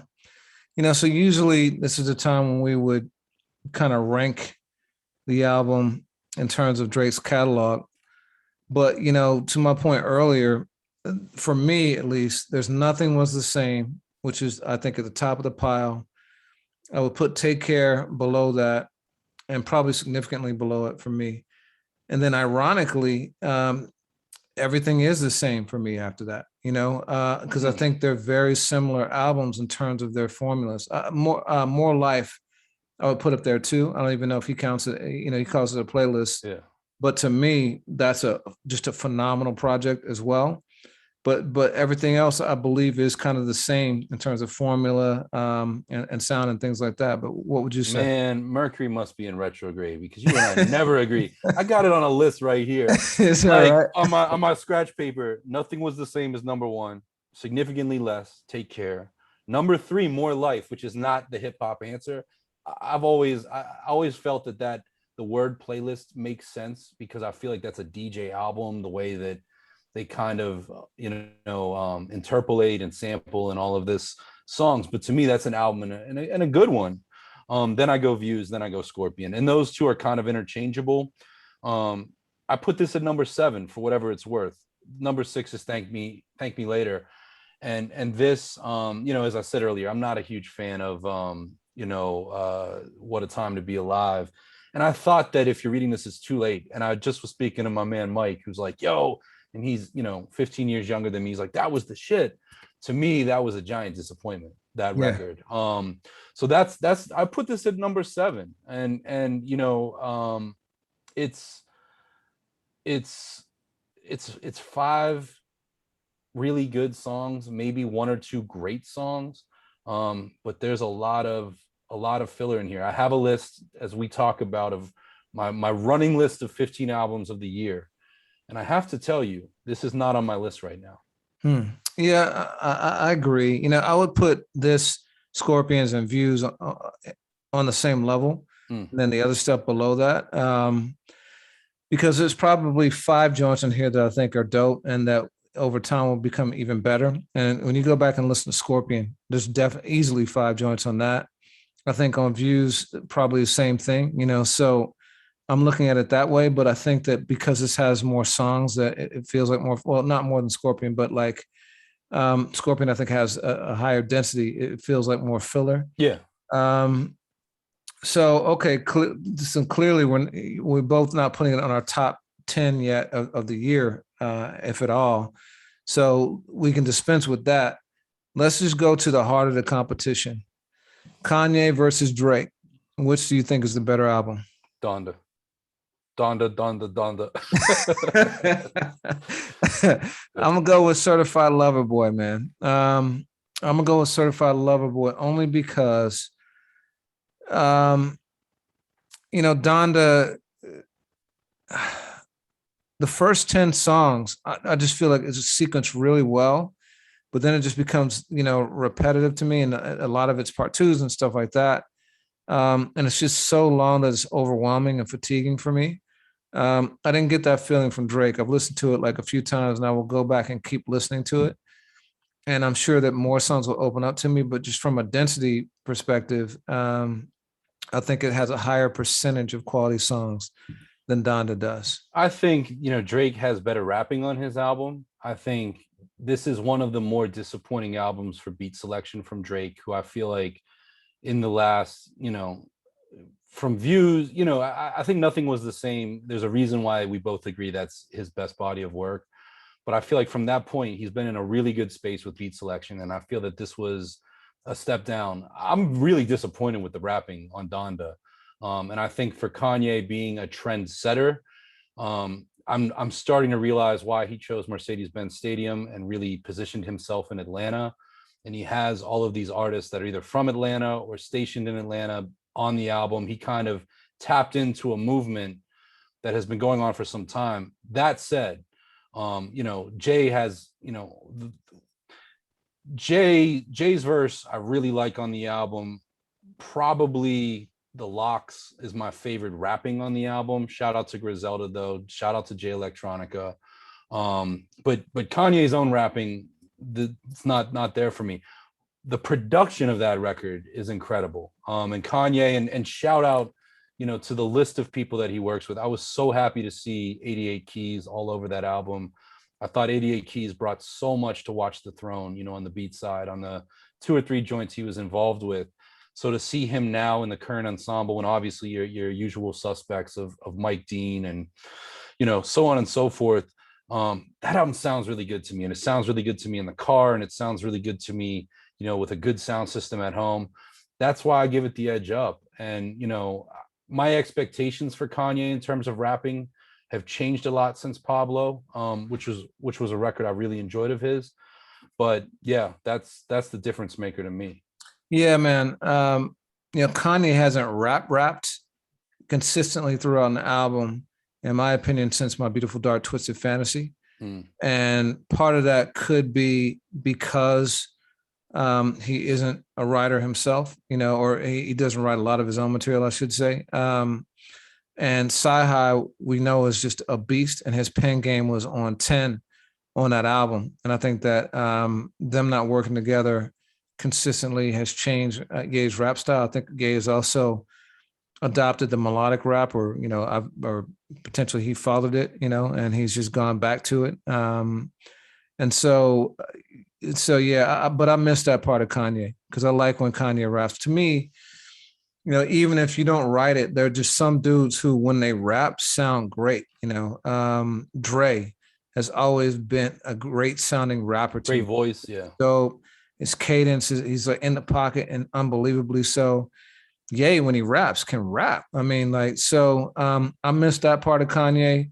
But no disagreement. It's sonically a really nice album. I do wish it was shorter. But before we close on this, there's another piece that unfolded. Well, can I do one thing? I mean, are you comfortable? I'm showing you this. Yeah, I like that. People at home, because this is gonna get relevant. What were you gonna ask me? Have you listened enough? Are you comfortable enough to give a numeric rating to either of these albums? I am. So for Drake, I would give Certified Lover Boy a 7 right now. Donda, I would probably give a 6 or a 6.5. What about you? Man, I picked this is the first time, because I've always worked on a 5 scale, but I did like the straight up decimal thing. And it's funny, the number that I gave CLB is 6.9, and the number that I gave Donda is 7.4. Interesting. and we'll end up having a conversation at the end of the year regarding a whole heap of albums. But yeah, man, I'm sorry, because that's a great t-shirt, man, but I wanted to ask and state that much. Yeah, no doubt, no doubt. So over the weekend, it got even spicier, and another legend was drawn into this exchange, this battle now between Kanye and Drake. You want to break it down since you wrote the story? Yeah, man. I I've thought a lot. Our headline is Andre 3000 reacts to getting dragged into Drake and Kanye West beef. And I don't know if anyone's ever had this feeling with posting something on social media or sending a text, but you write something, you share it, whether it's one person or it's 50 million people, and you wonder if it's accurate. I think we've all been there, in relationships or whatever, where that hasn't been the case. And I truly believe that Andre 3000 was dragged into this. So during the July 18th Las Vegas private listening of Donda, this has been a real-time album. There have been multiple iterations of the album. Kanye played a version of this song. It's called Life of the Party, not to be confused with a great Little Brother song of the same name. And it had 3 Stacks on it. And since then, more recently, post Donda's release, a snippet, surfaced online. Then in the ultimate, makes you wonder, Pretty Boys versus Petty Boys, Drake played the entire version of the song on his Sirius XM radio show. The song, what's interesting about that is, while Andre 3000 is using his lyrics to address his late mother, which was a loss that was very personal to him. Serious Outcasts and 3 Stacks fans may remember him speaking about that in interviews and releasing songs like jazz songs, I would call them. At least one of them was kind of in her dedication and honor.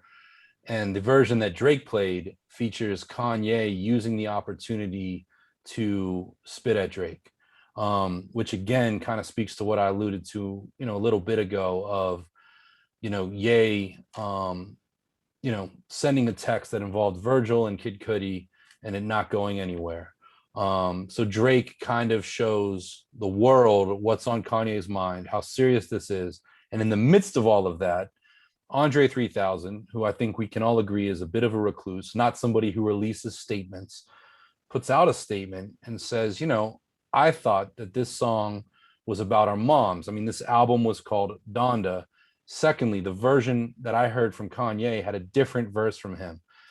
It's unfortunate, that was the word he used, unfortunate that I'm in the middle of this.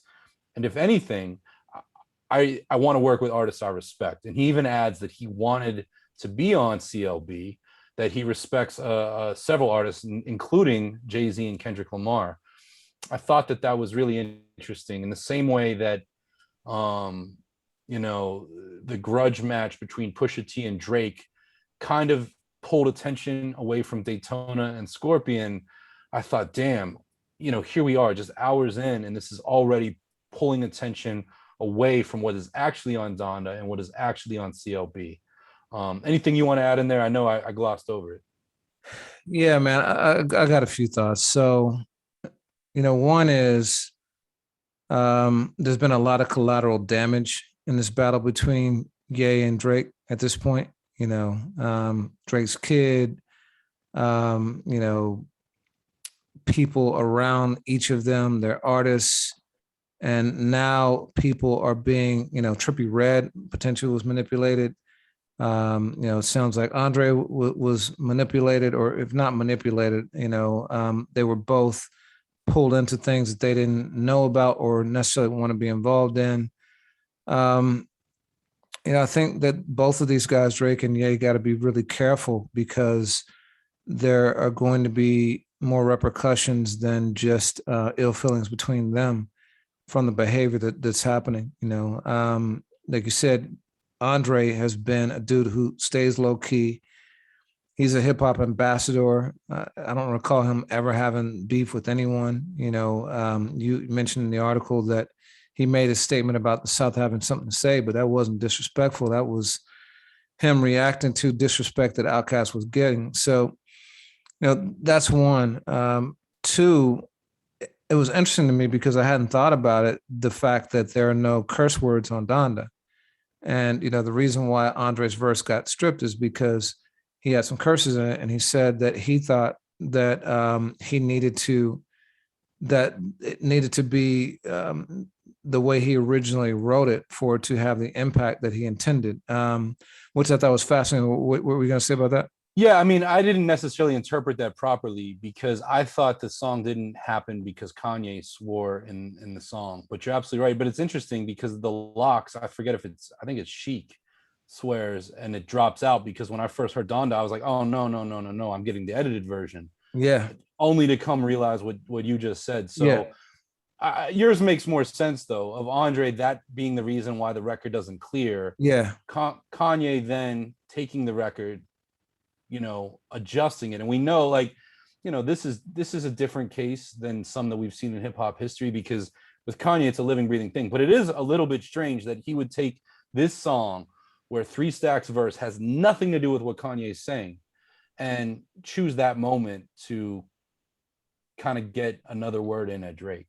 yeah. So the third thing is that it was really interesting to hear Andre's list of people he wants to work with, right? That's an interview question people often ask, and it was interesting to hear Andre volunteer it, and it's actually kind of shocking that he hasn't worked with Jay-Z, and I would think that every single person that he named should be calling Andre 3000 in the next week or two to work with him. I hope there's time for him to be on Kendrick's album, although Kendrick's albums are so deeply conceptual it might not make sense for the album, but the two of them absolutely should be on the same record together. Because I would argue that a lot of Kendrick's earlier sound was inspired by Andre. You listen to Don't Kill My Vibe, and those harmonies are 100% like Andre's harmonies, and there are other, Sing About Me, I'm Dying of Thirst. There's several instances where you can hear that Andre 3000 influence. I would even say Poe Man's Dreams, which we talked about, you can hear like, in the way that he does the chorus, yeah, before the GLC part. Like, yeah, I mean, just that conversational kind of stutter step style, not, where his flow, he could pull back and create a syncopation in his delivery. That's 3 Stacks all the way. And the cadence. Yeah, yeah, the absolutely. Ability, yeah. And then Jay-Z, like, I mean, Andre and Jay, man, come on. And I hope that if that happens, they both rap. Yeah. Because that would be a shame if that didn't happen.